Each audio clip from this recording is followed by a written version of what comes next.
ಈ ಕಾರ್ಯಕ್ರಮದ ಪ್ರಾಯೋಜಕರು ನಿಮ್ಮ ಆರೋಗ್ಯದ ಬಗ್ಗೆ ಕಾಳಜಿ ಹೊಂದಿರುವ ಅತ್ಯುತ್ತಮ ಗುಣಮಟ್ಟದ ಮಸಾಲೆಗಳು SK Hind Food Products. Eat healthy, stay healthy. ದೇಹಕ್ಕೆ ಆರೋಗ್ಯ, ಮನಸ್ಸಿಗೆ ಉಲ್ಲಾಸ ನೀಡಬಲ್ಲ ಹನಾಪಾನೀಯಗಳು, ನೈಸರ್ಗಿಕ ಶಕ್ತಿ, ಸರಿ ಸಾಟಿ ಇಲ್ಲದ ರುಚಿ. ಪ್ರೈಮ್ ನ್ಯೂಸ್ಗೆ ಸ್ವಾಗತ. ನಾನು ಪವಿತ್ರ ಗೌಡ. ಮೊದಲಿಗೆ ಹೆಡ್ಲೈನ್. ಮೊದಲಿನಿಂದ ಸಿಡಿ ಬಗ್ಗೆ ನಾನು ಹೇಳ್ಕೊಂಡೇ ಬಂದಿದ್ದೆ. ಮುಂದೆ ಸಿಎಂ ಸಿದ್ದರಾಮಯ್ಯ ಪರಮೇಶ್ವರ್ ಸಿಡಿ ಬರಬಹುದು. ರಮೇಶ್ ಜಾರಕಿಹೊಳಿ ಹೇಳಿಕೆ. ಮಾಜಿ ಶಾಸಕನೇ ಕೋಟ್ಯಾಂತರ ರೂಪಾಯಿ ಹೂಡಿಕೆ ಮಾಡಿ ಪೆನ್ ಡ್ರೈವ್ ಹಂಚಿಕೆ ಆರೋಪ. ಪೆನ್ ಡ್ರೈವ್ ಕೇಸ್ನಲ್ಲಿ ಹಾಸನ ಬಿಜೆಪಿ ಮಾಜಿ ಶಾಸಕನ ಕೈವಾಡವಿದೆ. ಕಾಂಗ್ರೆಸ್ ಶಾಸಕ ರವಿಕುಮಾರ್ ಗಣಿಗ ಹೊಸ ಬಾಂಬ್. ಸಂತ್ರಸ್ತೆಯರಿಗೆ ನ್ಯಾಯ ಕೊಡಿಸುವುದು ರಾಜ್ಯ ಸರ್ಕಾರಕ್ಕೆ ಬೇಕಿಲ್ಲ. ಎಸ್ಐಟಿ ಅಂದ್ರೆ ಸಿದ್ದರಾಮಯ್ಯ ಶಿವಕುಮಾರ್ ಇನ್ವೆಸ್ಟಿಗೇಷನ್ ಟೀಮ್. ಕುಮಾರಸ್ವಾಮಿ ಕಿಡಿ. ರಾಘವೇಂದ್ರ ತನ್ನ ವಿರುದ್ಧ ಅಪಪ್ರಚಾರ ಮಾಡ್ತಿದ್ದಾರೆ. ಜನರ ಮುಂದೆ ಇಂಥ ಷಡ್ಯಂತ್ರಗಳೆಲ್ಲ ನಡೆಯಲ್ಲ. ಪಕ್ಷೇತರ ಅಭ್ಯರ್ಥಿ ಕೆಎಸ್ ಈಶ್ವರಪ್ಪ ಹೇಳಿಕೆ. ಮೀಸಲಾತಿಯನ್ನ ಮುಸ್ಲಿಮರಿಗೆ ಹಂಚುತ್ತೇವೆ ಎಂಬ ಬಿಜೆಪಿಯ ಆರೋಪ. ಮುಸ್ಲಿಮರು ಯಾಕೆ ಮೀಸಲಾತಿಯ ಲಾಭ ಪಡೆಯಬಾರದು? ಆರ್ಜೆಡಿ ಮುಖ್ಯಸ್ಥ ಲಾಲು ಯಾದವ್ ಪ್ರಶ್ನೆ. ಮುಂದೆ ಸಿಎಂ ಸಿದ್ದರಾಮಯ್ಯ ಮತ್ತು ಗೃಹ ಸಚಿವ ಡಾಕ್ಟರ್ ಜಿ ಪರಮೇಶ್ವರ್ ಅವರ ಸಿಡಿ ಬರಬಹುದು ಎಂದು ಮಾಜಿ ಸಚಿವ ರಮೇಶ್ ಜಾರಕಿಹೊಳಿ ಹೊಸ ಬಾಂಬ್ ಅನ್ನು ಸಿಡಿಸಿದ್ದಾರೆ. ಬೆಳಗಾವಿಯಲ್ಲಿ ಮಾಧ್ಯಮಗಳಿಗೆ ಪ್ರತಿಕ್ರಿಯೆ ನೀಡಿದ ಅವರು, ಮುಂದೆ ಸಿದ್ದರಾಮಯ್ಯ ಪರಮೇಶ್ವರ್ ಸಿಡಿ ಸಹ ಬರಬಹುದು. ಮೊದಲಿನಿಂದ ಸಿಡಿ ಬಗ್ಗೆ ನಾನು ಹೇಳ್ಕೊಂಡೇ ಬಂದಿದ್ದೆ. ಆಗ ಎಲ್ಲರೂ ನನ್ನ ಹೇಳಿಕೆಯನ್ನ ನಿರ್ಲಕ್ಷ್ಯ ಮಾಡ್ತಾ ಬಂದಿದ್ರು. ಇವತ್ತು ಒಬ್ಬರಿಗೆ ಆಗಿದೆ. ಮುಂದೆ ಸಿಎಂ ಸಿದ್ದರಾಮಯ್ಯ, ಗೃಹ ಸಚಿವ ಡಾಕ್ಟರ್ ಪರಮೇಶ್ವರ್ ಅವರಿಗೂ ಬರಬಹುದು. ದಯವಿಟ್ಟು ಸಿಎಂ ಗೃಹ ಸಚಿವರು ಇತಿಶ್ರೀ ಹಾಡಬೇಕು. ಮುಖ್ಯಮಂತ್ರಿಗಳು ಪಕ್ಷಾತೀತವಾಗಿ ಇತಿಶ್ರೀ ಹಾಡಬೇಕು. ಸಿಎಂ ಅವರಿಗೆ ಕೈ ಮುಗಿದು ಕೇಳ್ಕೊಳ್ತೇನೆ ಅಂತ ಹೇಳಿ ರಮೇಶ್ ಜಾರಕಿಹೊಳಿ ಹೇಳಿದ್ದಾರೆ.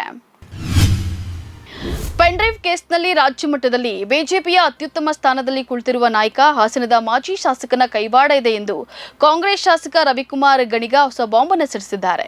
ಪೆನ್ ಡ್ರೈವ್ ಪ್ರಕರಣದಲ್ಲಿ ಡಿಕೆ ಶಿವಕುಮಾರ್ ಅವರ ಕೈವಾಡ ಎಂಬ ಆರೋಪದ ವಿಚಾರವಾಗಿ ಮಂಡ್ಯದಲ್ಲಿ ಮಾತನಾಡಿದ ಅವರು, ಡಿಕೆಶಿ ಮಾಡಿಸಿದ್ದಾರೆ ಎನ್ನುವುದರ ಕುರಿತು ದಾಖಲೆ ಕೊಡಿ ಅಂತ ಹೇಳಿ ವಾಗ್ದಾಳಿಯನ್ನು ನಡೆಸಿದ್ದಾರೆ.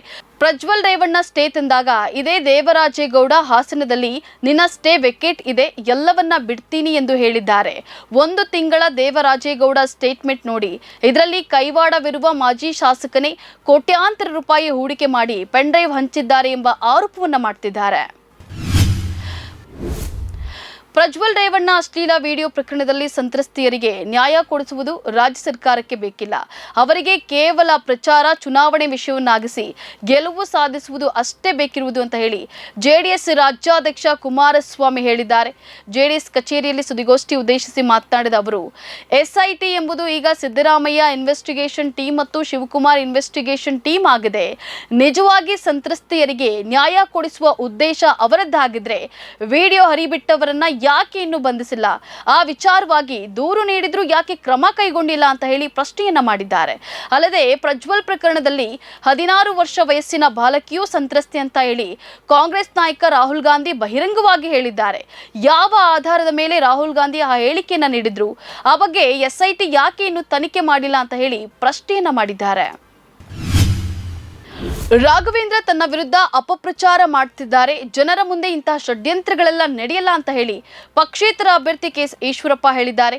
ನಗರದ ಮತಗಟ್ಟೆಯೊಂದರಲ್ಲಿ ಕುಟುಂಬದೊಂದಿಗೆ ಮತ ಚಲಾಯಿಸಿದ ಬಳಿಕ ಮಾತನಾಡಿದ ಅವರು, ಕಾಂಗ್ರೆಸ್ ಮತ್ತು ಜೆಡಿಎಸ್ ಪಕ್ಷಗಳ ಮುಖಂಡರು ಸಹ ತಾನೇ ಸೂಕ್ತ ವ್ಯಕ್ತಿ ಅಂತ ಪರಿಗಣಿಸಿದ್ದು ಕನಿಷ್ಠ 2 ಲಕ್ಷ ಮತಗಳ ಅಂತರದಿಂದ ಗೆದ್ದು ಸಂಸತ್ತು ಪ್ರವೇಶಿಸಿ ನರೇಂದ್ರ ಮೋದಿ ಅವರ ಪರ ಕೈ ಎತ್ತುತ್ತೇನೆ ಅಂತ ಹೇಳಿದ್ರು. ಎಲ್ಲರ ಕುತೂಹಲ ಶಿವಮೊಗ್ಗ ಕ್ಷೇತ್ರದ ಮೇಲಿರುವುದು ಸತ್ಯ ಮತ್ತು ತಾನು ಗೆಲ್ತೇನೆ ಎಂಬ ನಿರೀಕ್ಷೆಯೂ ಅವರಿಲ್ಲಿದೆ ಅಂತ ಹೇಳಿ ಈಶ್ವರಪ್ಪ ಹೇಳಿಕೊಂಡಿದ್ದಾರೆ.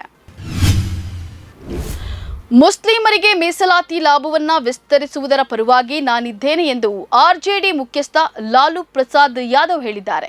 ಸಂವಿಧಾನವನ್ನ ರದ್ದುಪಡಿಸುವ ಮೂಲಕ ಮೀಸಲಾತಿಯನ್ನ ಕಿತ್ತುಕೊಳ್ಳುವುದು ಕೇಂದ್ರದಲ್ಲಿನ ಆಡಳಿತಾರೂಢ ಬಿಜೆಪಿ ಸರ್ಕಾರದ ಉದ್ದೇಶವಾಗಿದೆ ಅಂತ ಹೇಳಿ ಅವರು ಆರೋಪಿಸಿದ್ದಾರೆ. ವಿಧಾನ ಪರಿಷತ್ ಆವರಣದಲ್ಲಿ ಸುದ್ದಿಗಾರರನ್ನ ಉದ್ದೇಶಿಸಿ ಮಾತನಾಡಿದ ಲಾಲು ಪ್ರಸಾದ್ ಯಾದವ್, ಸಂವಿಧಾನದಲ್ಲಿ ಒದಗಿಸಲಾಗಿರುವ ಮೀಸಲಾತಿಯ ವಿರುದ್ಧ ಬಿಜೆಪಿ ಇದೆ. ಹೀಗಾಗಿ ಅದು ಎರಡನ್ನ ಕಿತ್ತುಕೊಳ್ಳಲು ಬಯಸ್ತಿದೆ. ಅಧಿಕಾರಕ್ಕೆ ಬಂದ್ರೆ ಕಾಂಗ್ರೆಸ್, ಆರ್ಜೆಡಿ ಮತ್ತು ಮಿತ್ರ ಪಕ್ಷಗಳು ಇತರೆ ಹಿಂದುಳಿದ ವರ್ಗಗಳಿಗೆ ಮೀಸಲಾಗಿರುವ ಮೀಸಲಾತಿಯನ್ನ ಕಸಿದುಕೊಂಡು ಅದನ್ನ ಮುಸ್ಲಿಮರಿಗೆ ಹಂಚುತ್ತೇವೆ ಎಂಬ ಬಿಜೆಪಿಯ ಆರೋಪದ ಕುರಿತು ಪ್ರತಿಕ್ರಿಯಿಸಿದ ಅವರು, ಮುಸ್ಲಿಮರು ಮೀಸಲಾತಿಯ ಲಾಭವನ್ನ ಪಡೆಯಬಾರದೆ ಅಂತ ಹೇಳಿ ಪ್ರಶ್ನೆಯನ್ನ ಮಾಡಿದ್ದಾರೆ. ಇವಿಷ್ಟು ಈ ಕ್ಷಣದ ನ್ಯೂಸ್ ಅಪ್ಡೇಟ್ಸ್. ಸಮಾಜಕ್ಕಾಗಿ ನೋಡ್ತಾರೆ ಕನ್ನಡ ಒನ್ ನ್ಯೂಸ್. ನಮಸ್ಕಾರ.